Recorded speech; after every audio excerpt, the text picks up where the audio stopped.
Okay, good evening everyone and good morning Mike. Good morning. Very warm welcome to our first keynote session of the day. Okay, today I'm very excited to have Mike Cottmeyer with us. Just a brief introduction about Mike. Mike is a CEO and the founder of a fast-growing Agile transformation company called Leading Agile, and it's based out in Atlanta, Georgia. And he's very passionate about solving the challenges associated with agile transformation in larger and more complex enterprises. And he's a regular speaker at many agile conferences. I know he's having a tons of experience in large-scale agile transformation. I request all the participants to type in your questions in the question chat window. With this note, I welcome Mike, and it's over to you, Mike. Hey, everybody. How are you guys doing today? Super happy to be here. Thanks for having me. I appreciate it. I think I tried to win the prize for the longest possible title on a keynote talk ever. A little bit of the history behind what we're going to talk about here today is, over the last 10 years, we actually just had our 10-year anniversary as a company. We've been very fortunate to work with a lot of really large companies doing large-scale transformation and doing them largely from kind of a C-suite perspective. So I get a lot of opportunity to go in front of very senior leaders in large organizations and talk to them about what they're looking for when it comes to being able to do agile transformation. And as you might imagine, some of the goals of an executive are often not necessarily exactly the same goals as we might have as practitioners.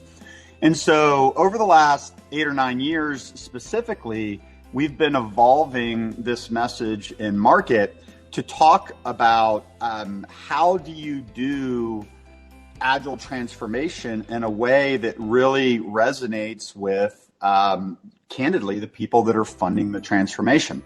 And so, as we've evolved this way of talking about it, a couple years ago, I did a talk called The Executive's Guide to Large-Scale Agile Transformation.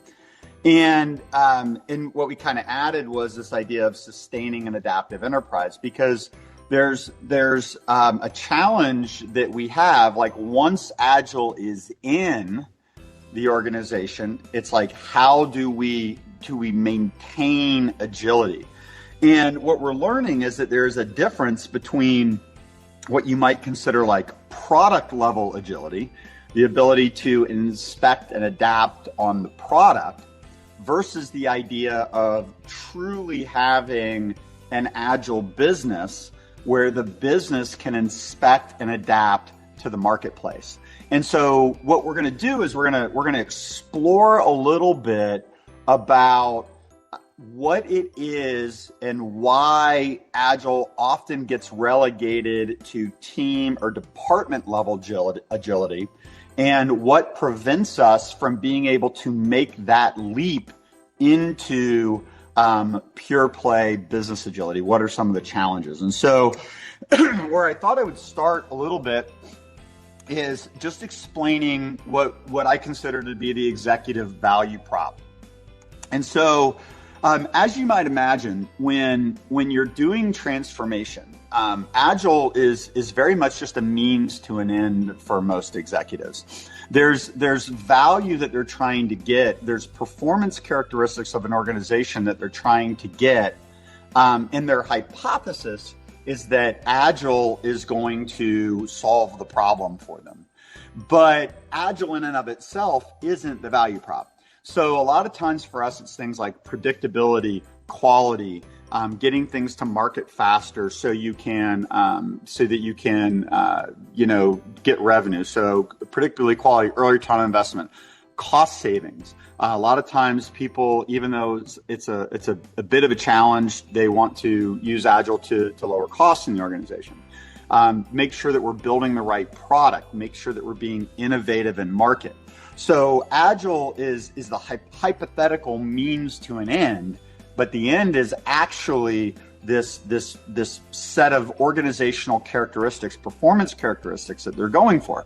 And so just having installed Agile doesn't necessarily lead to those characteristics. And so while you're installing Agile, what we have to be able to do is we have to be able to measure progress. And the progress of an Agile transformation isn't things like, do we have teams that are, doing Scrum and doing daily stand-ups and people being trained and Scrum masters and a lot of those things. Those things are often like vanity metrics of an Agile transformation. But the actual unit of measure of a transformation is a piece of the organization that actually has the performance characteristics that the executives desire. And so for us, a lot of times we go in and we look for, do we have teams that are aligned around business capabilities or value streams? Are they encapsulated in the sense that they don't have a lot of dependencies? Are they able to establish stable velocity at scale? When there's multiple teams involved, is the flow of value across those multiple teams there and present within the organization? And so to some degree, even though that those are, a performing organization it's in some ways is a leading indicator in and of itself. It's not quite a vanity metric, but it is definitely a leading indicator. When you're doing a transformation, the real things that we want are often lagging indicators. So we want measurable business performance. Are we actually able to put things in market, and are they the right things for our customers, and will our customers buy them, and do we get the value organizationally from them that we expected? And so it's a very powerful story for an executive when you can come in and you can deeply understand their goals, often financial goals, sometimes organizational goals. If you can put together a plan for how you are going to take them from where they're at today and how you're going to get them to where they want to be in the future, and then to be able to demonstrate that the organization is actually performing and actually achieving the results that they want. And so for us and for me, this is actually key to getting a C-suite deeply invested in the Agile transformation that we as practitioners are trying to help with. And so being able to do these things and how you do them is very, very powerful for maintaining executive attention, I guess, for lack of a better word. And so now what I want to do is I want to pivot a little bit and talk a little bit about why as Agilists we have struggled over the last 20 years to really deliver on this promise of agility. What I think we've been really good at as an industry is helping teams get better at performing, but we're not always great at getting the entire organization performing. And then even if we have some success getting the overall organization performing, like what is our model for continuously adapting the organization to meet the needs of the marketplace? So for me, sustainable business agility really is we have to develop an agile business model, but that's only part of the problem. We have to create an agile operating model, but that is only part of the problem. Getting there safely and reliably in a predictable way is huge, right? Because these are big, complex organizations that have often billions of dollars worth of revenue running through them. And we have to be very responsible in terms of how we take the organization from where it is today, where it's going to get into the future. One of the metaphors that I often use is I think about like playing pool, and you have to be able to call your shots. You have to be able to say what you're going to do it, and then be able to demonstrate the results. So having a very planful way of doing this is often key. And then again, once we've done it, how do we adapt it and change it over time? And so at Leading Agile, we've been experimenting with some of these companies. We have a couple of companies that we're working with that are really solid partners with us and are really invested in and helping to explore what we consider the leading edge of Agile transformation theory. And one of the things that we've kind of come to the conclusion is that what we have to do a bit is we have to pull apart the operating model, which we call a system of delivery, from how we're going to install that operating model, which we call a system of transformation. And then finally, how are we going to adapt the operating model, not the product, but how are we going to adapt the operating model of the organization as the needs of the business change? And so just to give you a little bit idea of what I mean by system of delivery, Scrum, a Scrum team is a system of delivery. But as you might imagine, it's really focused at the team level. And if you go back to the early days of Agile has always been focused on the business. But if you go back to like the XP days, it was like you had an on-site customer, right? We had a single team working with an on-site customer. When Scrum kind of became in vogue, we had the idea of a product owner, somebody who represented the business and fed the team. But in reality, what we did is we aligned the team to the business, kinda, but it ended up being, in a lot of times in practice, a technology-focused delivery team working with a proxy to the business. And what we did inadvertently in those early days is we talked a really good game around aligning with the business, but in practice, most of the time in most of the companies that we walk into is it's a technology-focused delivery model.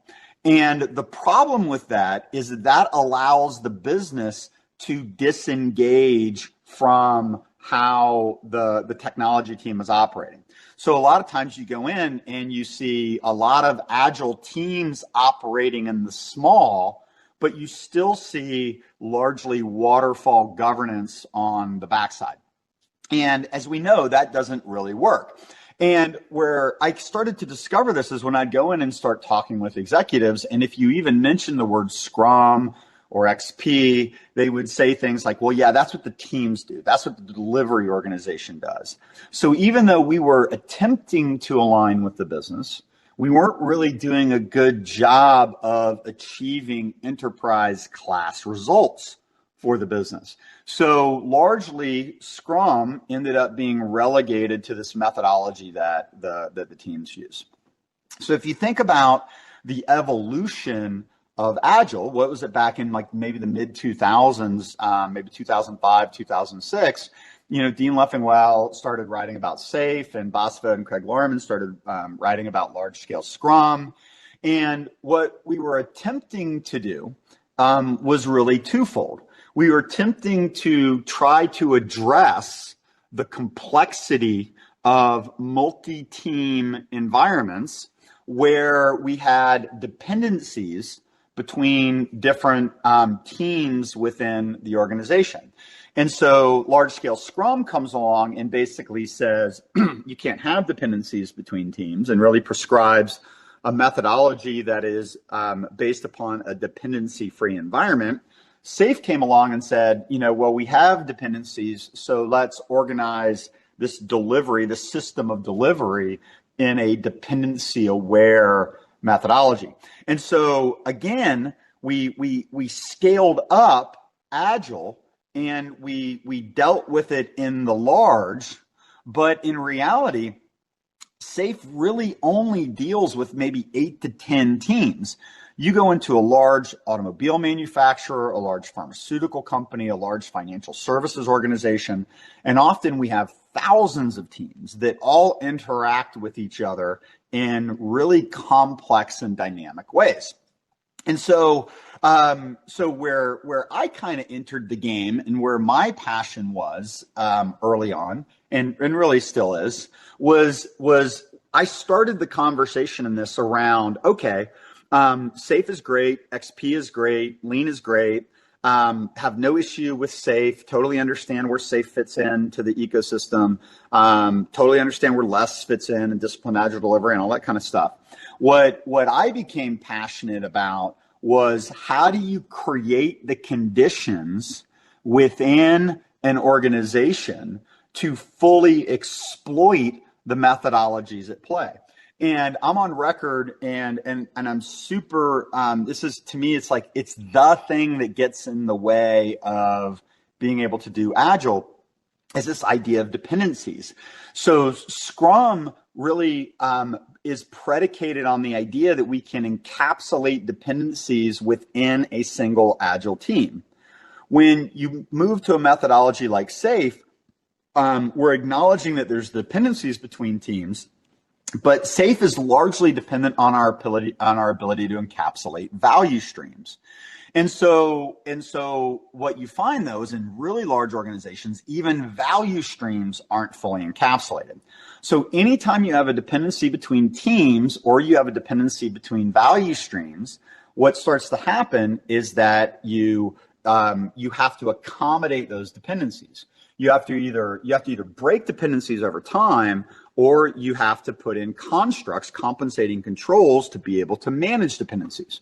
And so what emerged for us was this idea of how do you create a system of transformation so that you can take an organization that's maybe in a waterfall model with very vertically siloed role-based teams, or even in an organization that's attempting to do Agile and is, maybe installing something like Safe, where you have dependencies between teams and dependencies between value streams.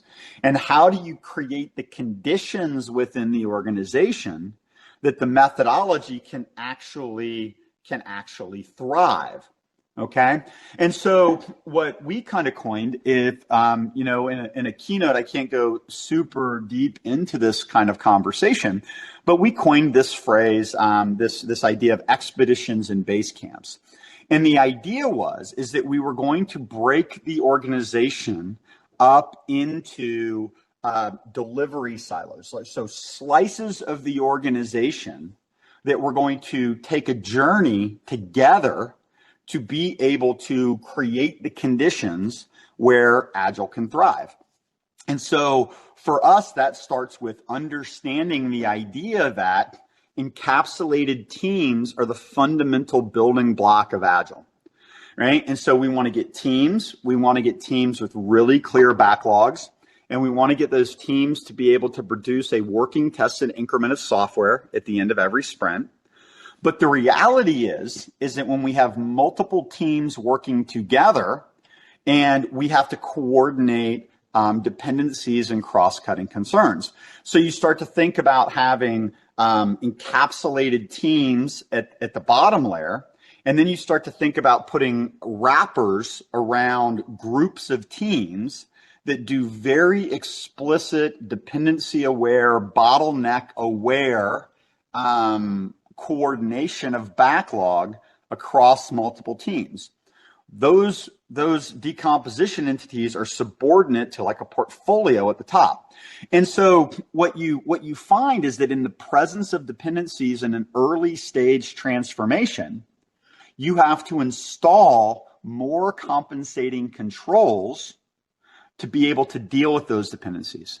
One of the things that we see quite often is that people go, oh, well, we're not supposed to have dependencies in Agile, so we just ignore the dependencies, or that we trust that the team is going to self-organize the dependencies away. And the problem with that approach is that a lot of times these dependencies are really big, really large, really expensive, and take a lot of time to be able to pull apart. So what do you do to create a stable, predictable delivery organization, a performant delivery organization using Agile, knowing that you have these dependencies? So we coined this idea we call base camps, which are intermediate states along the way, where we talk about getting the organization predictable. We talk about reducing batch size. We talk about breaking dependencies within the organization. And once we have dependencies broken either between teams or between value streams or between business capabilities, then we have the opportunity to start changing how we do program and portfolio governance. We start being able to talk about doing product-based funding instead of being able to do project-based funding. And then for teams that need to be very adaptive and very loose, we can start to create goal orientation funding, where we have a value stream or we have a team that doesn't have specific project outcomes or specific deliverables per se, but they have certain market characteristics they're trying to deliver against. Okay. So what we can start to do is we can start to articulate this way of taking an organization from where it is today into where we want to get it into the future. Okay. And so, and what we learned is that we could do that in a very structured, disciplined, emergent, rolling wave planning, progressive elaboration kind of way. We could do it in a very planful and predictable way, but recognizing that things change. And so this is where I want to pivot the conversation a little bit. To me, this is where kind of we're at as an industry. We have team level agility very well understood, and we have enterprise level agility very well understood. And whether it's our approach or somebody else's approach, we generally understand what transformation looks like. But I would suggest that for most large organizations, we are largely talking a good game about business agility, but what we're really doing in a lot of cases is we are just transforming the IT organization with a nod towards the business.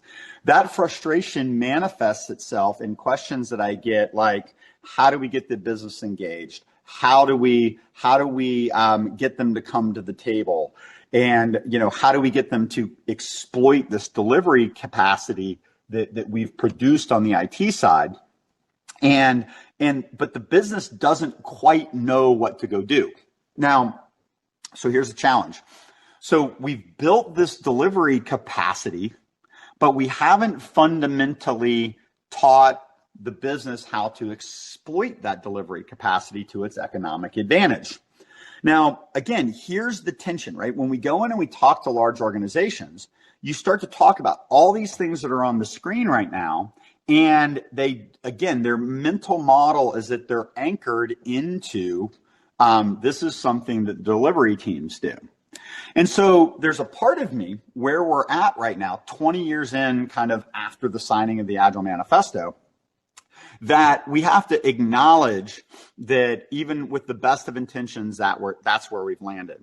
And so what we're trying to figure out how to do, and what I want to engage this broader community into thinking about, is if we understand and acknowledge that what we've gotten really good at is IT transformation, what do we do to teach the business how to exploit this new delivery capacity that we have, okay?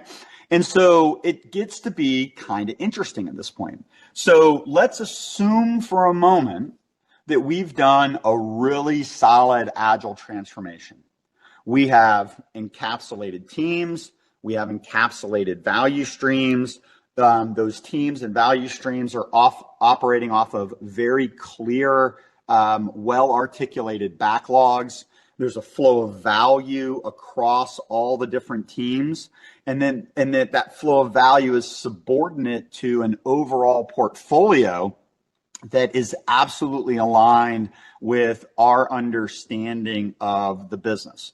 And what we have to kind of do is go, okay, let's stop talking about Agile and let's start talking about how to educate the business to exploit that delivery capacity, and then teach them how to change it as the market needs change. Okay, so the next layer up is what you would consider business agility. Now, one of the things that we've observed that I think is super fascinating is that in a lot of large organizations, it's very difficult to go from value streams to, what am I trying to say? So it's difficult to go from like encapsulated value streams straight on because a lot of the value streams intersect. So what a strategy that we've been employing is to initially organize around business capabilities.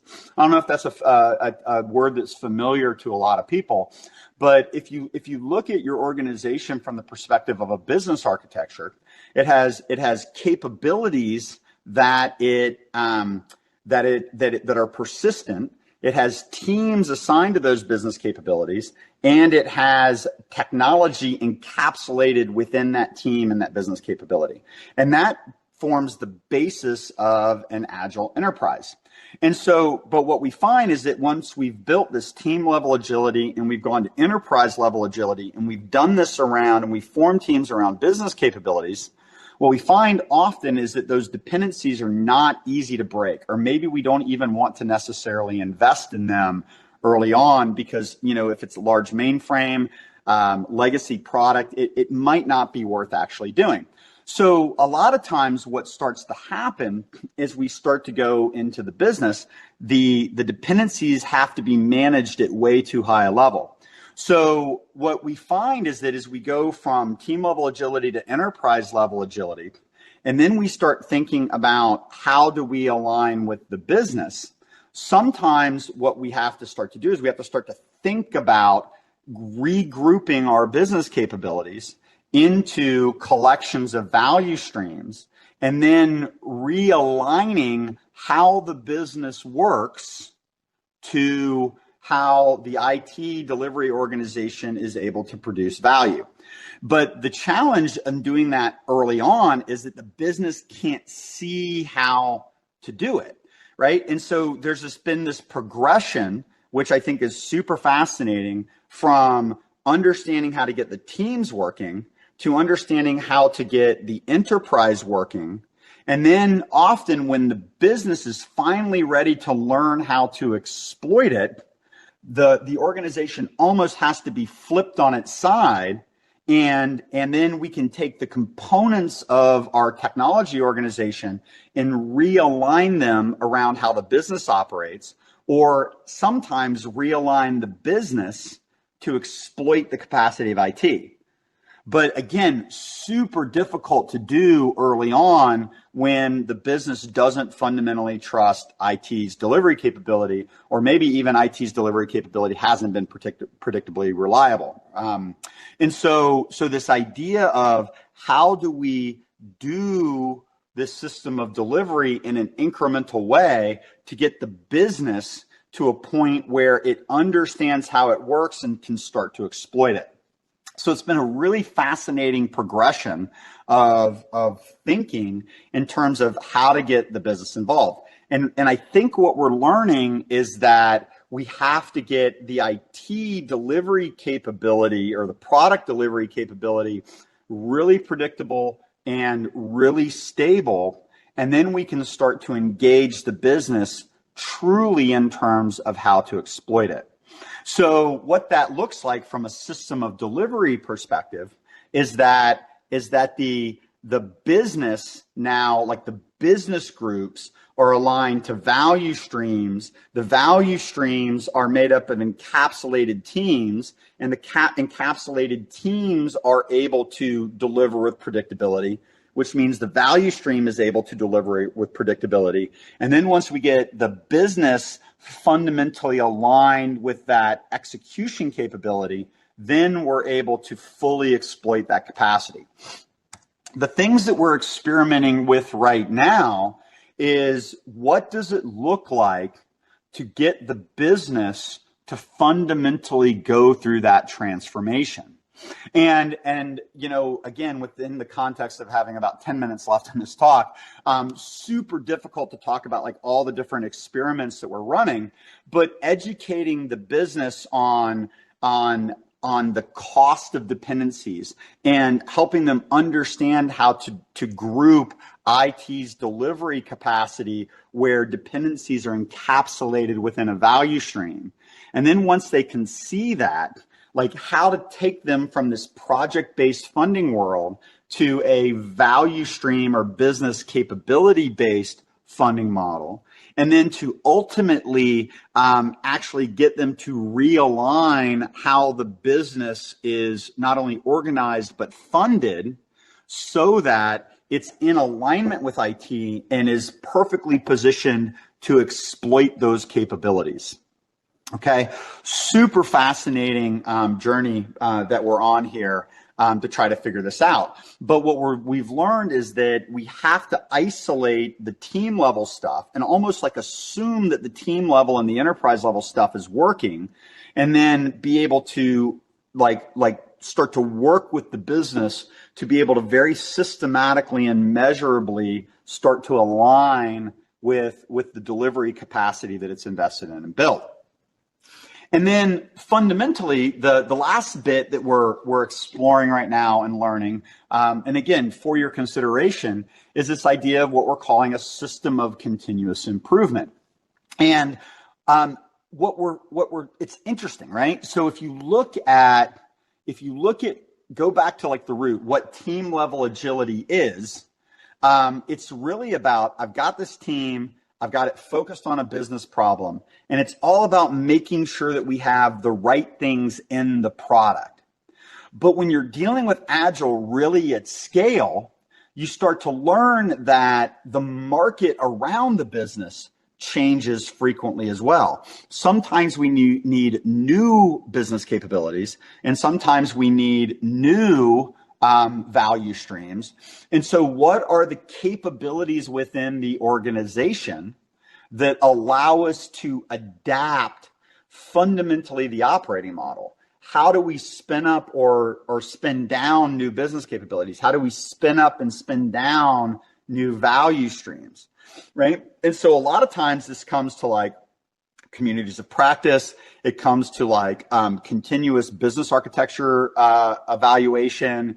It comes with like business capability modeling and understanding risk and criticality profiles and performance profiles of different parts of the organization.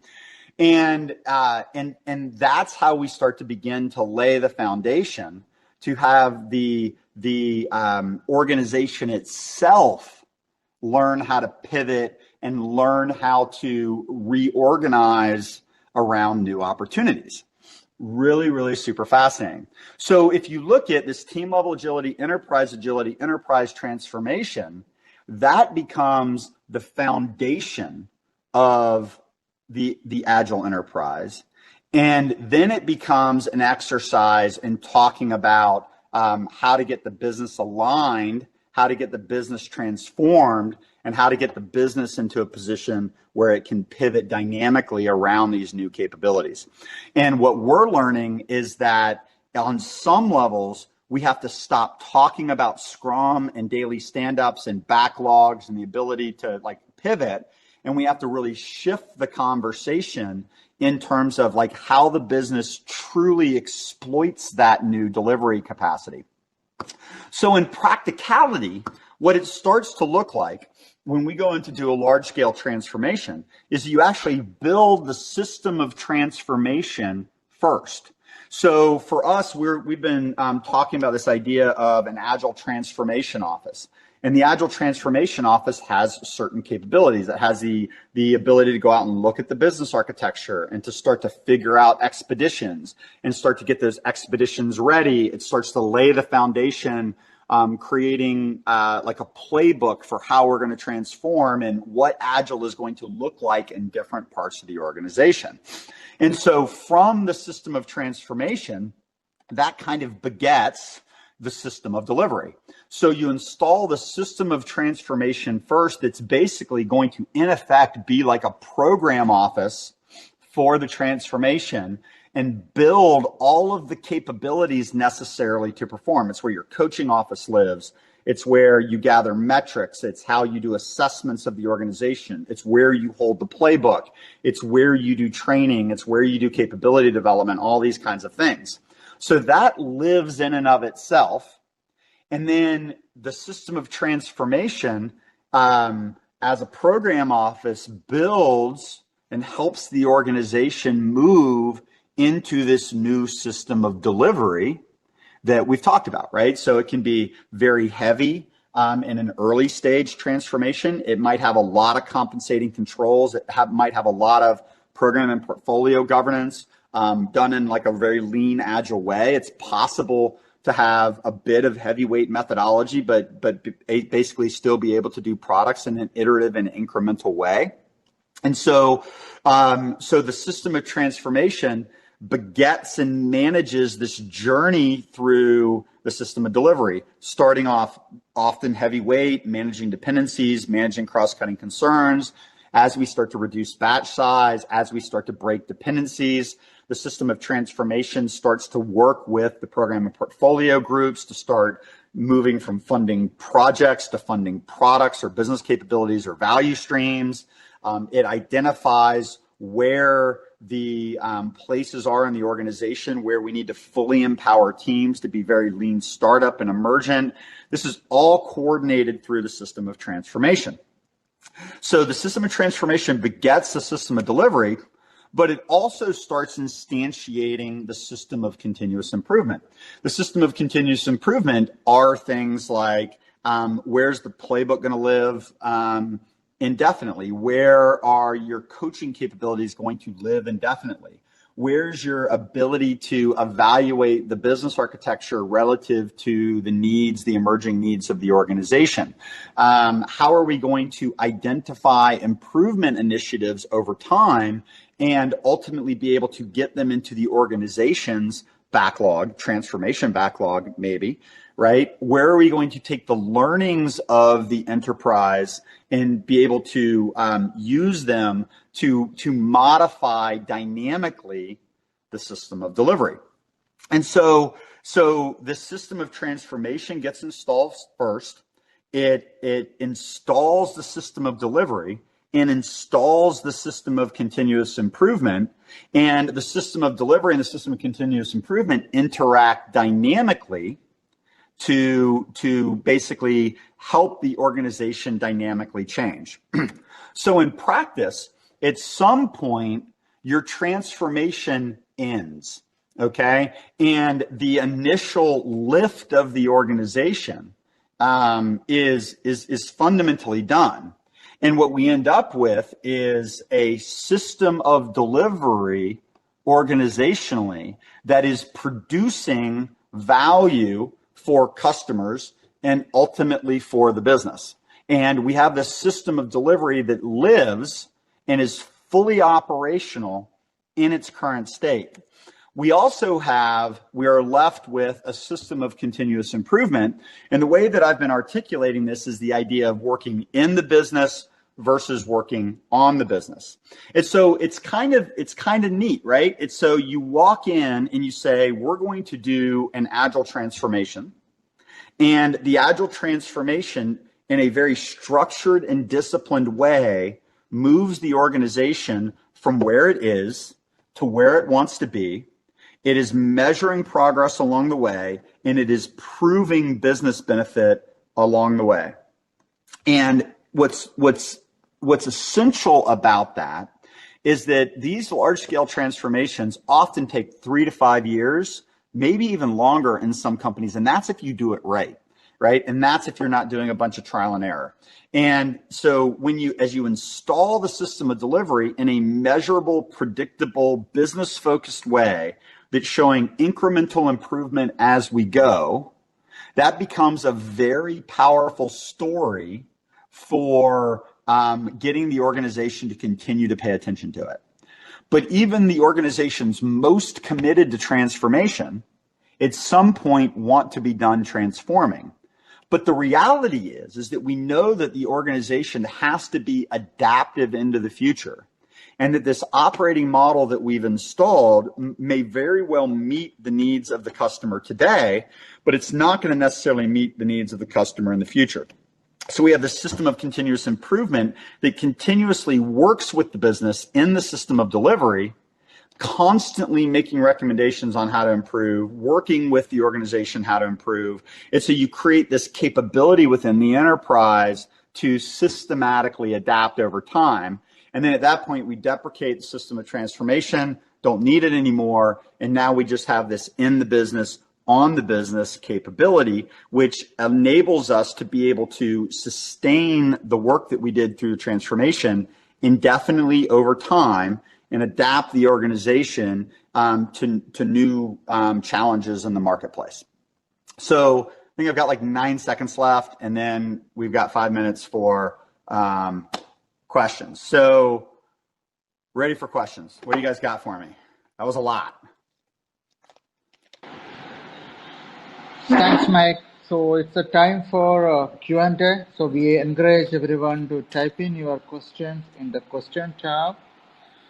So we have quite a number of questions already poured in. Okay, So great. first question, for a PA planning, how many days in advance team should have epics before PA planning? Well, so how many days for PI planning? So one of the things that I believe about a well-functioning system of delivery is I don't believe that you can effectively walk into PI planning and do the amount of analysis necessary to tee up 6 to 12 weeks of work in a finite amount of time. I'm a big believer in continuous planning. And so the way that we've implemented this most often is that we have a small group of people, a subset of the delivery organization that is continuously looking at the architecture of the product, looking at the emerging needs, understanding and interacting with the business. And what I would suggest is continuously grooming the epic and feature backlog. If we are going to do a big room planning event like is prescribed in SAFe, I want the business and kind of the key architecture people and some of the key members of the team to come into that meeting well prepared with candidate epics, candidate features, understanding dependencies, understanding cross-cutting concerns, and then using the PI planning meeting as a way to ask questions, get clarity, go into greater depth, go into greater understanding, to do sequencing work, to understand how to front load risk into the release. And then I think that can be a pretty solid meeting. I've seen those things go, when they're done well, I've seen them be highly effective in a couple days. I've seen organizations try to do them in 4 hours, which I think is kind of crazy.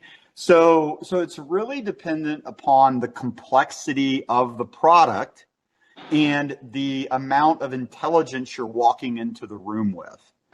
But regardless, I would pretty much discourage anybody from walking into that PI planning meeting cold and trying to figure out everything. It would be like walking into a sprint planning meeting with a Scrum team and like figuring out the backlog when you walk in the room. Like the product owner needs to have a good 3 to 4 sprints worth of backlog so that the team can not only see what they're planning for in this sprint, but they can also anticipate what's coming in the future. So they're not just looking through that very narrow lens of just a 2-week sprint. Okay.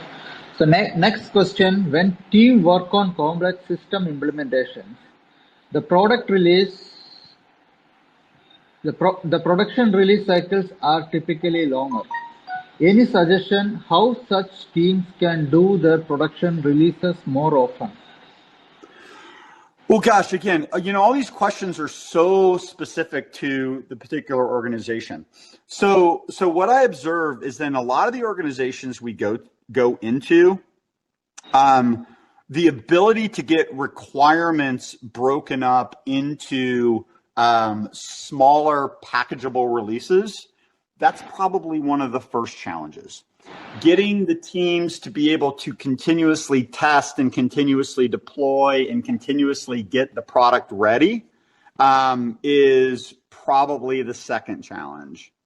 And then a real fast follow on to that is, what kind of release management and governance do you have within your ecosystem that's introducing necessary or unnecessary delay? If it's technology rated, if it's like a DevOps kind of problem, then you might tackle it from a technology perspective. If it's governance and decision making and sign off, you might have to figure out how to lean that out.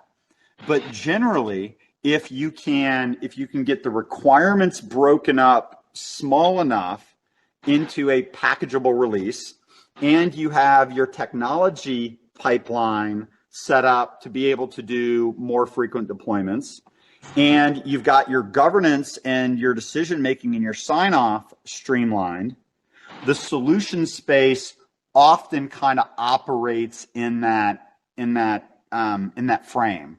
The last thing that you might consider thinking about is, often the business doesn't, and this gets into like this third tier of stuff that I was talking about. It's like the business doesn't know how to deploy incrementally. And I don't mean that from a requirements, a technology, or a governance perspective, but they don't know how to market smaller releases. They don't know how to sell the value to their customers of incremental improvements to the product.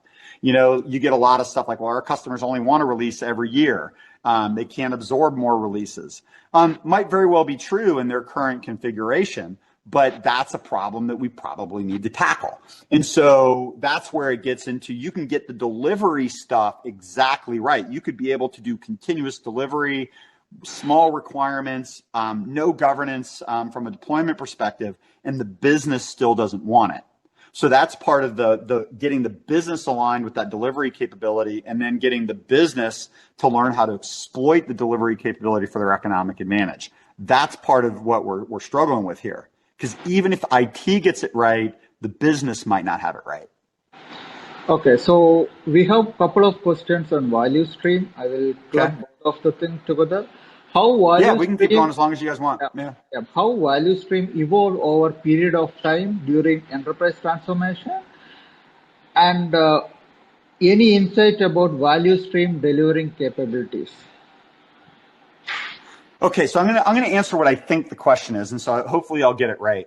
One of the things that I've found, and this is what I think is problematic about the way people are thinking about SAFe quite often, is that if you walk into a relatively small organization, or you walk into an organization that is very product aligned and product centric, it's often fairly straightforward to be able to install SAFe and to align around value streams, because there's a lot of clarity around what the customer is buying and how the organization interacts with that customer. And in those value streams, you almost kind of get for free.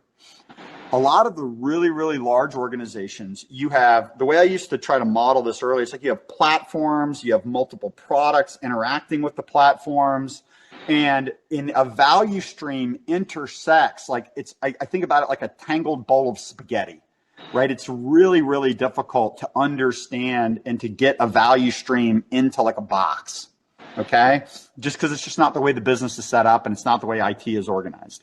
And so in an early stage, large scale transformation, what we find is that quite often the preferred way of organizing is around business capabilities, because you can look across, and a lot of companies already have these heat maps, and they're heat maps of the entire enterprise in terms of what is the business architecture of the company.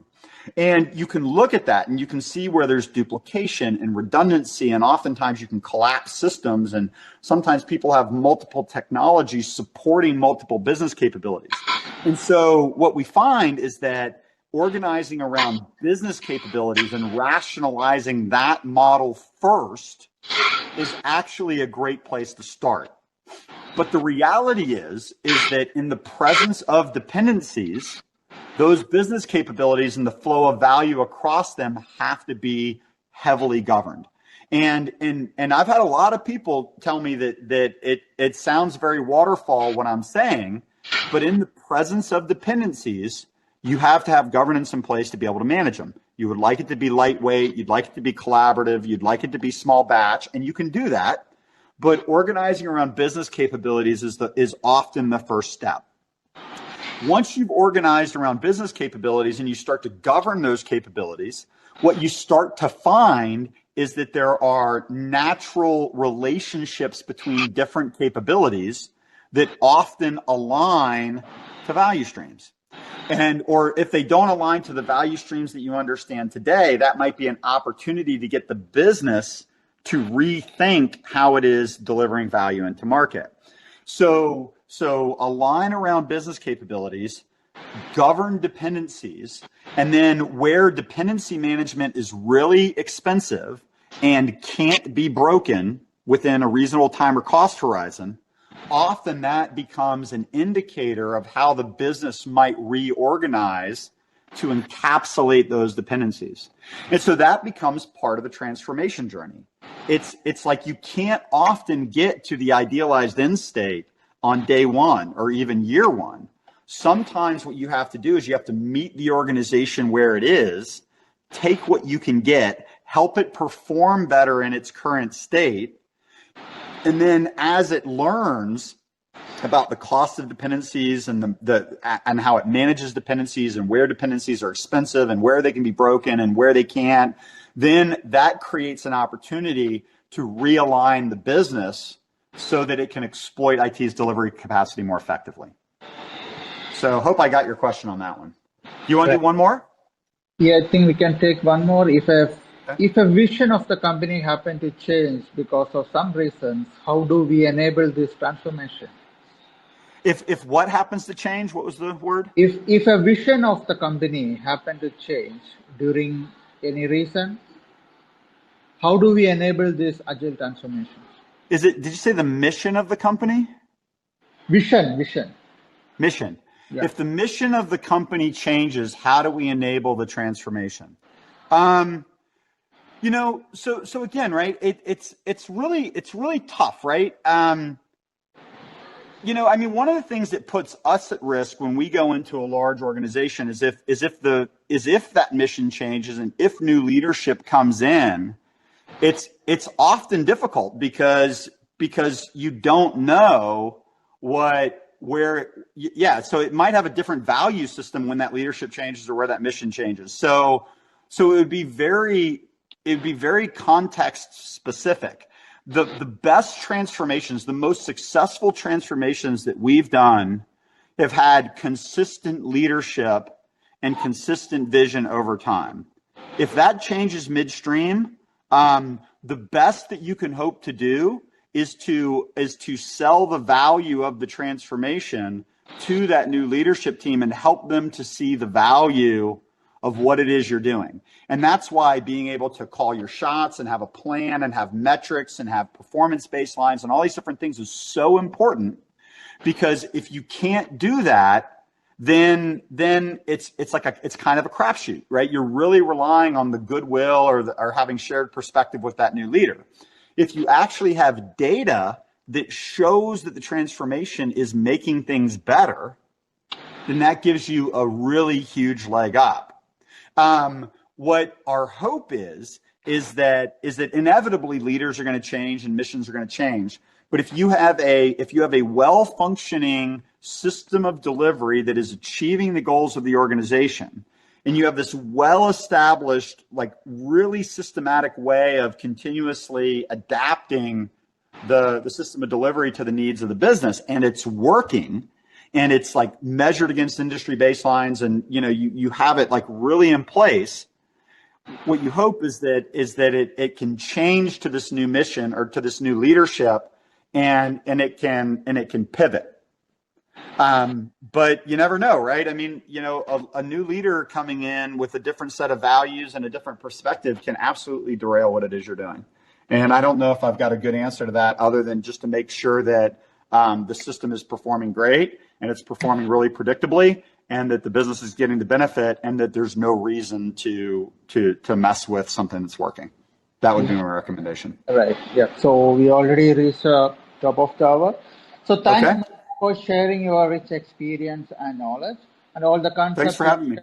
Yeah, all the concepts you shared around the agile transformation are going to help us when we are working on the agile transformation. I know with this 45 minutes, you are not able to get into the minute level of the transformation challenges. So I request all the participants to follow Mike on his blog to learn more about the challenges and the solutions while doing the complex agile transformation. So once again, I thank Mike for delivering a knowledge-packed session, and I thank all the participants who joined this session. Thanks, guys. Appreciate it. Yep. So our next session is going to start in another 3 minutes. So I request all the participants to join the next session by Michael Sahota. So thanks again. Have a great day, guys. Bye-bye. Yep. Thank you. Bye-bye.